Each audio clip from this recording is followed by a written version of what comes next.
Zodiac Academy. Zodiac Academy. We're gonna try that again.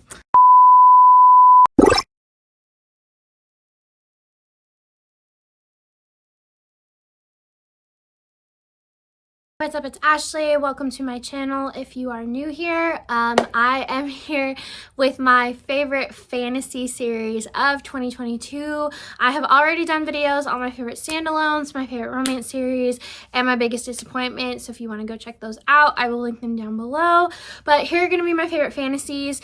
What I'm going to do is I'm not going to hold up the entire stack of books for these because a lot of them are big and they're heavy, and yeah, I don't want to hurt myself. So I'm going to hold up my favorite books from those series, but I will still talk about the series as a whole. So no surprise here, but my first love was Zodiac Academy. We're gonna try that again. Zodiac Academy. So my favorite books from the series are books 4 and 5, that is Shadow Princess and Cursed Fates. There are currently 8 books in the series. I'm currently reading book 8. I'm on a buddy read. We just kind of take our time with it because there's a lot going on and we want to savor it and enjoy it for everything that we can. But basically, this is a new adult Harry Potter type of magic system. In this world, you have twins Tori and Darcy. They're your leading characters. At the very beginning of the story, they are 18, they live in the mortal world, and they are just dirt poor and trying to make it day to day. Then you have Professor Lance O'Ryan, who comes in and tells the girls that they are Fae royalty and that they need to come to Zodiac Academy to complete their training so that they can get their inheritance. Obviously, they're desperate for cash, so they just go whisked away to this world and start their education. But there they meet the 4 heirs, Darius, Max, Caleb, and Seth. And their entire lives, they have been raised and bred to take over the throne because Tori and Darcy's parents are dead and they haven't been raised in magic, so this world doesn't want them to take over. And so there's a lot of battle between the girls and the heirs. This is a bully romance. It's not a reverse harem. Each girl has their one guy. A lot happens with the romance. I will say the romance does not pick up until book 2.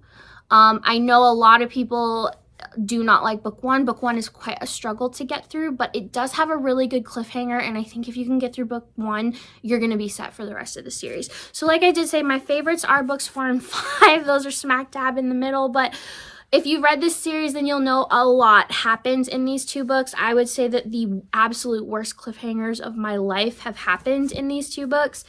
This book is pretty bent because I did throw it across the room when I was finished reading, but like I said, I absolutely love this series. Tori and Darius are like one of my favorite book couples of all time.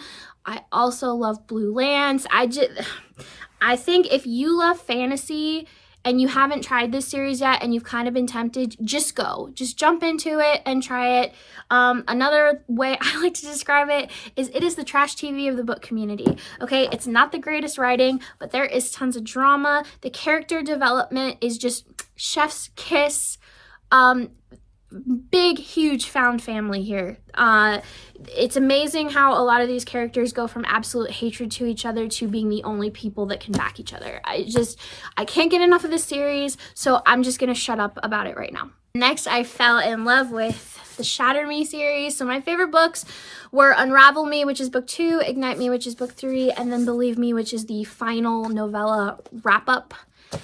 Ugh, I love Aaron Warner, okay? Aaron Warner is what makes this series, and if you love morally gray villains, broken men, look no further. Okay, so this is a dystopian type world. You know, people can't leave their sections, people are locked up. I think they called themselves the Reestablishment or something like that. Each continent country has their own like headquarters or whatever. So they're obviously in North America, and you have Juliet, your main character. She is 17, and at the very beginning of the story, she is locked in custody and isolation. She hasn't seen or spoken to anybody in gosh, I can't remember. It was a really long time.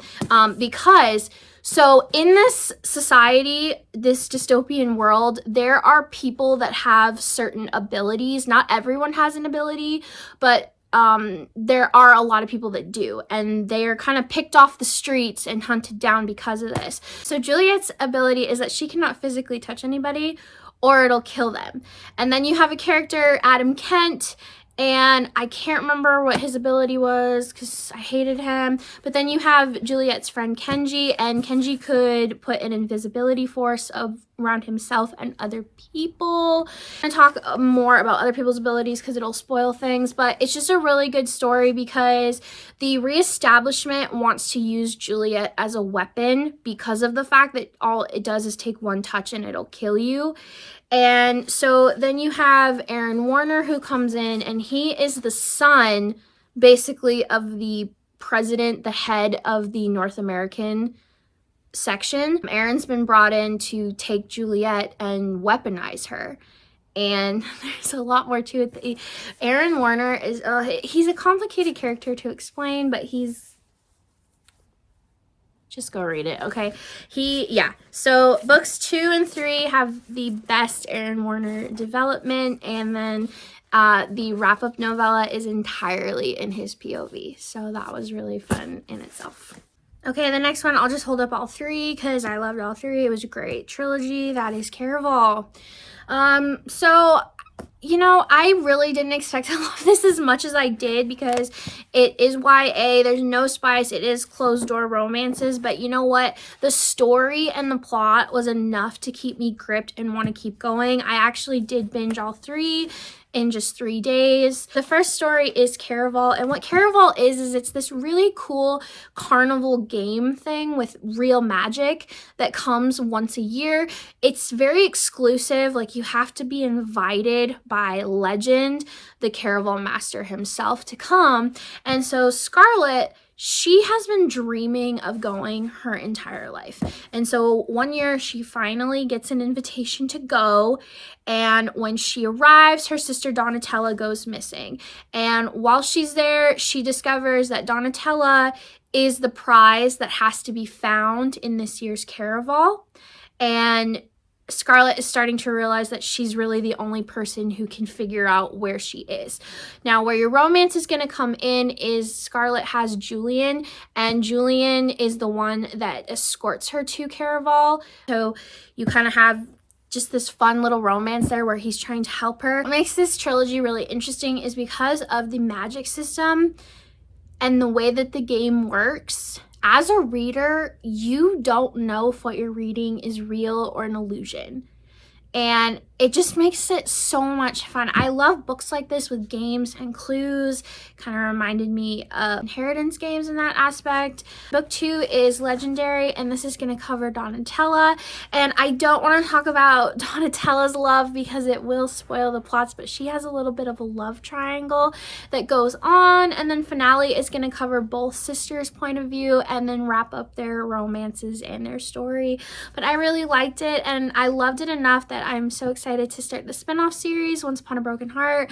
I just haven't gotten to it yet because I have this weird thing about how I don't like to start series that aren't completed yet because of cliffhangers and just being obsessed. And like Zodiac Academy is a good example because, man, book 8 is still not the last, okay? And I can't wait anymore, okay? I need more. Kingdom of the Wicked, Kingdom of the Curse, and Kingdom of the Feared was a great trilogy that I binged right around Halloween time. I'm glad that I waited for the conclusion. Just another example of why I like to wait for a completed series. But this is basically a trilogy between a witch and a demon.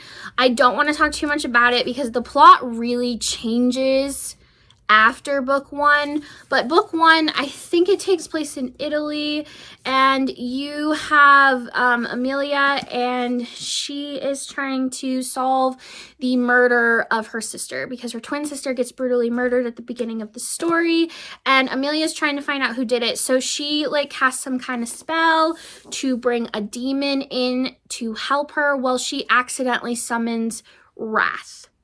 and he is a prince of hell, and it goes from there. But like I said, once you get to book 2, things really heavily change. And then book 3, I did like how everything was wrapped up. I don't think that it like went way out there. After book 1, things do get pretty fucking crazy. Then I actually just recently in December read the Cruel Prince trilogy. Absolutely loved it. This was like the absolute perfect enemies to lovers romance. If you are looking for one in a fantasy, this was probably one of the best ones I've ever read. Yes, it doesn't have spice, but I don't care. The plot was just good enough to keep me going. So my favorite from this trilogy was The Wicked King, and I think that is a popular opinion amongst people. If I'm not mistaken, I think book 2 is everybody's favorite. It does end in this crazy cliffhanger that makes you pretty angry and wondering what the hell is going on. But I absolutely love this series. So you have Jude, and I think she's 17 at the beginning of the trilogy. Well, in the prologue, when she is a child, she is kidnapped because her mother used to live in this fae world, and she ran away from her husband. She was pregnant to go to the mortal world and be with her true love there. Well, it was there that she married her true love, had her daughter, and then she had 2 twins, Jude and Taryn. They're 7 years old, and a man comes knocking at the door, and it is Maddox. And Maddox has come back because he's angry that his pregnant bride ran away from him some years ago. So he ends up killing her and her husband, and then he takes his rightful daughter and her 2 twin sisters back with him to the fairy world because he feels like he can't wrong his bride by killing her remaining children, even though he just killed her. But anyway, I'm extremely confused. You're confused? I'm fucking confused, bro. Jude is raised in the fairy world, but because she's immortal, her and her twin sister have been outcast the whole time. Carden has been really mean to her in like their schooling lessons and teases her and really kind of does some fucked up shit.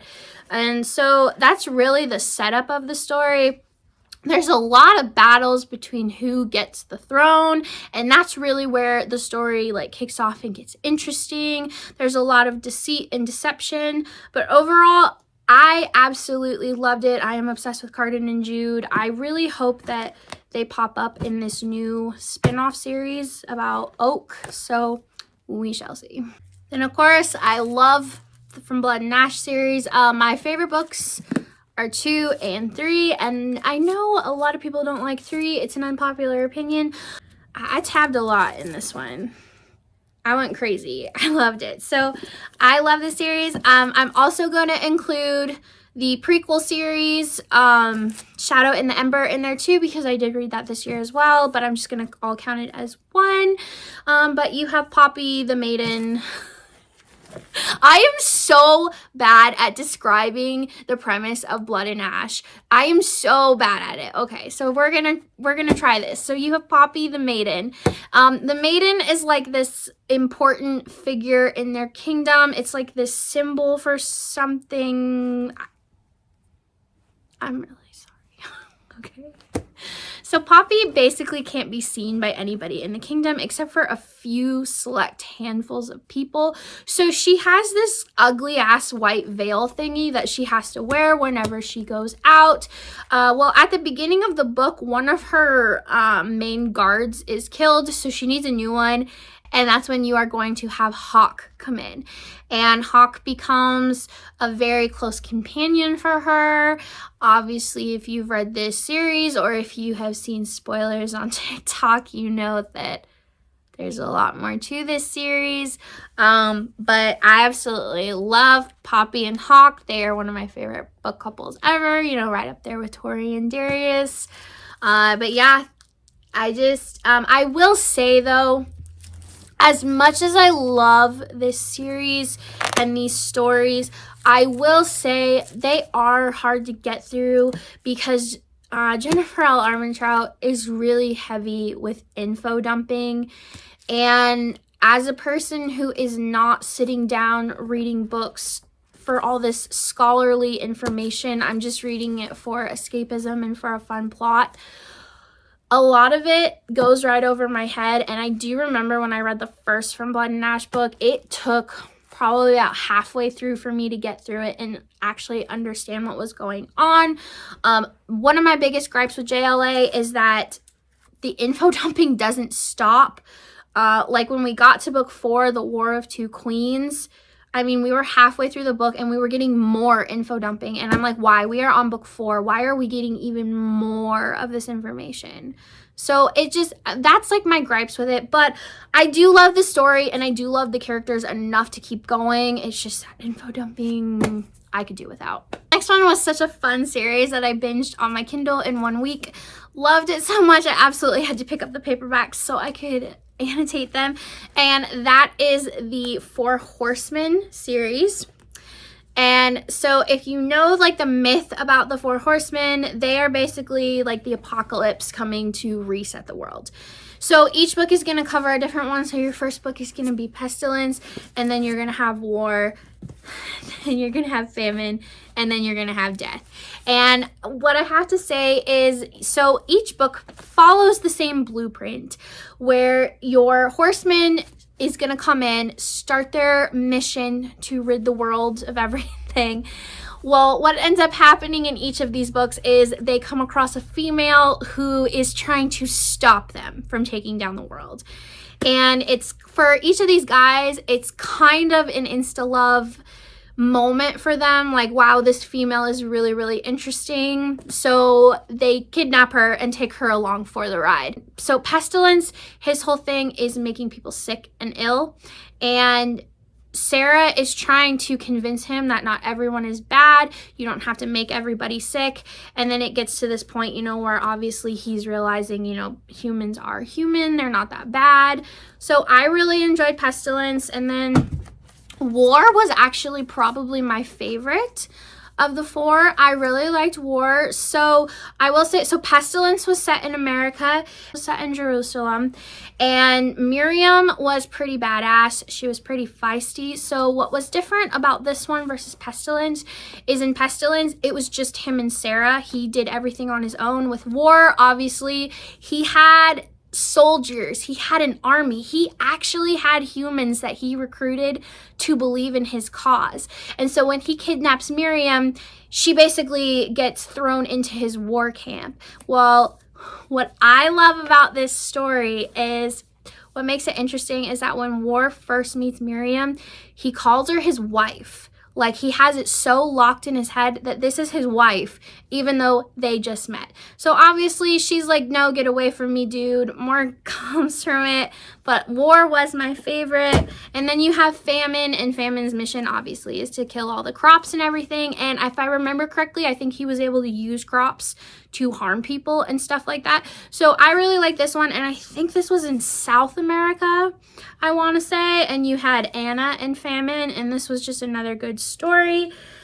And then Death. Death was probably close tie for my favorite book, but second place. But I absolutely love Death because what ends up happening is, obviously you have your 3 brothers, and you know, they get to the end of their stories and they give up their mission. Well, Death is kind of the one who has popped up in each book, reminding his brothers that, no, this is our mission. This is what we're going to do. And so Death meets his love at the beginning, but the entire book he's telling her, he's like, it'll just be you and me in the end. We're still going to kill all these people, okay?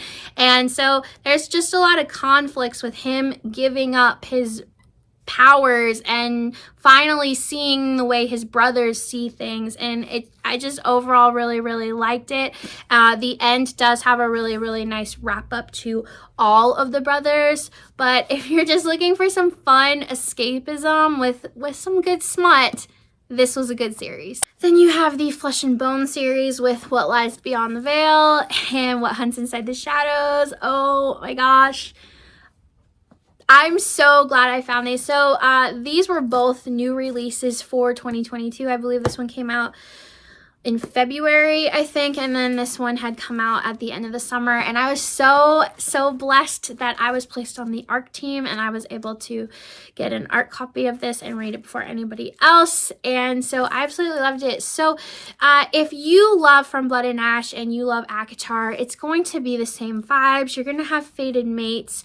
So the premise of this story is that there is this veil, this magical wall thing that separates the mortal world and the Fae world. Well, what makes the story interesting is that during this separation, this divide, all of the Fae, their soulmates or their fated mates are all mortals. Like, that's how this world is your fated mate is going to be one Fae and one mortal. Like, it's really rare to have two Faes be mated together.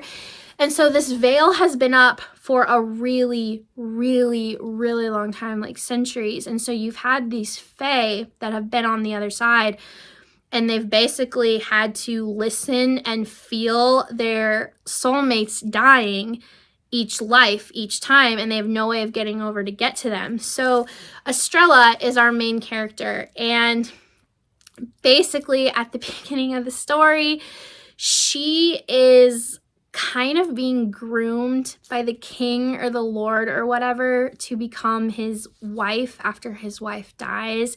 Really creepy the way he treats her. She doesn't want any of this. So when he proposes to her and she turns him down, he basically makes it so that she's going to be the yearly sacrifice, because every year one human is sacrificed to the veil. And so she is chosen to be the sacrifice. And so when she's taken up to be offed, beheaded, the veil magically comes down, and then all hell breaks loose.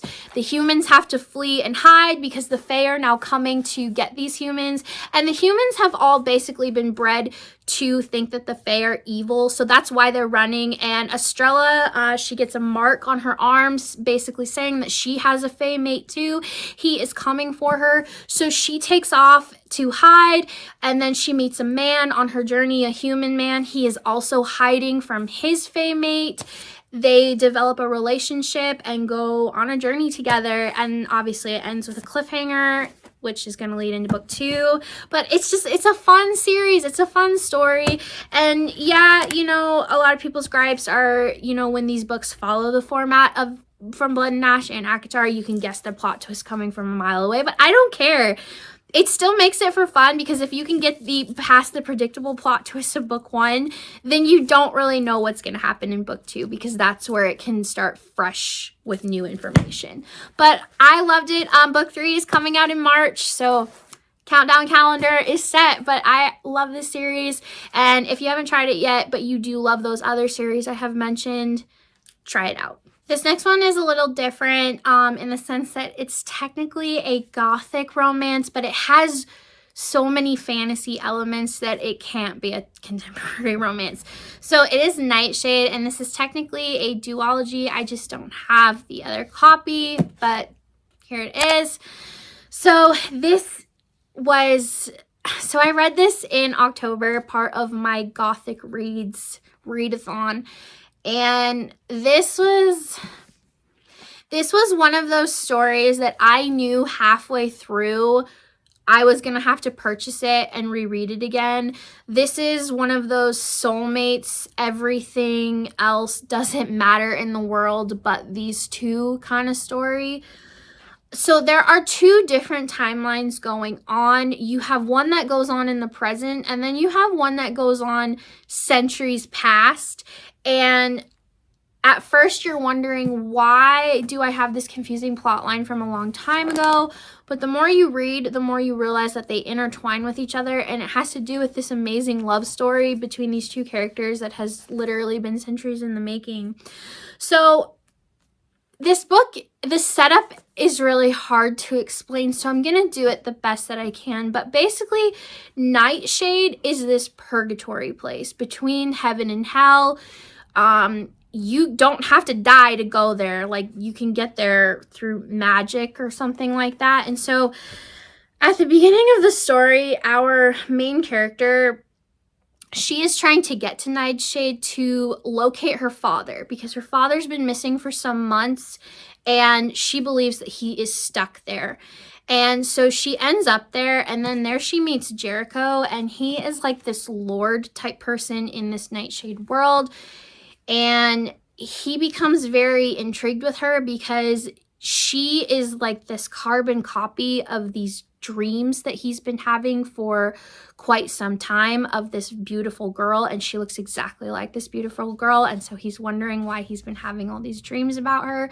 Well, like, I don't want to spoil this. I really think you need to go in blind with the rest, but like I said, this is absolutely beautiful. So you have 2 timelines going. I would definitely check trigger warnings because there are a lot of cult themes in here, a lot of dark stuff. It is a duet. Book 2 picks up immediately after book 1. Both of them were absolute 5 stars for me. But like I said, I'm sorry if I didn't explain this to the best, but I think you need to go in blind because you're just going to get the better overall effect that way. Okay, and just like everybody else, I loved Acotar, okay?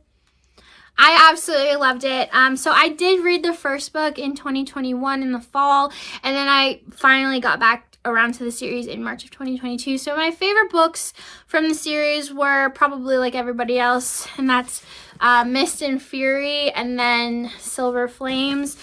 I get why people say this is like the best book they've ever read, okay? I get it. I knew the spoilers going in because obviously I go on TikTok all the time, but it still didn't change it from being an absolute perfect book for me. Now, I know everybody's favorite chapter is 55, but my favorite chapter is 54 because of the information that you get. I think that's a little bit more important, but I absolutely love this book. I'm gonna let that be better. But, oh, it was so good. I'm sorry. This is a horrible review. But then you have Silver Flames. And I have to say, after reading this series, Nesta and Cassian are my favorite couple. And they actually have been my favorite couple since Wings in Ruin.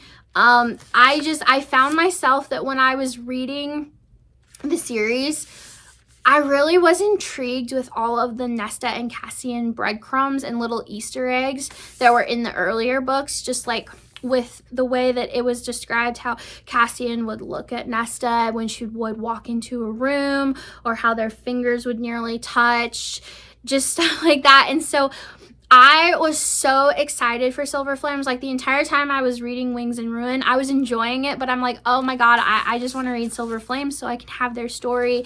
And I absolutely loved it. I have to say, Nesta is one of those female book characters that I have to say does relate to me a lot because of the way that she deals with grief, the way that she doesn't really have any friends, the way that she uses reading as an escape mechanism, and the way that she uses cruelty as a way to cope and get by without fully meaning to be cruel. I fully get that. But I absolutely love these 2 stories. I love the entire series as a whole. It was a fun, good time. So I definitely do have a reread planned for my future. But yeah, this was a great way to start off fantasy series for me. I mean, I did read fantasy back in high school and junior high and stuff, but it's just been a really long time since I read it. And so this was just a great way to get back into it. But if you haven't read them or you don't know what it's like, the first book is a Beauty and the Beast retelling, and it just kind of goes from there into a whole different thing. But yeah, go try it if you have not. Okay, so thank you so much for listening to me ramble on and explain these series in a really bad way. And so if you stuck around for this entire video, I highly appreciate you. Really, you're the real MVP here. All right, well, I will see you guys next time. So, bye!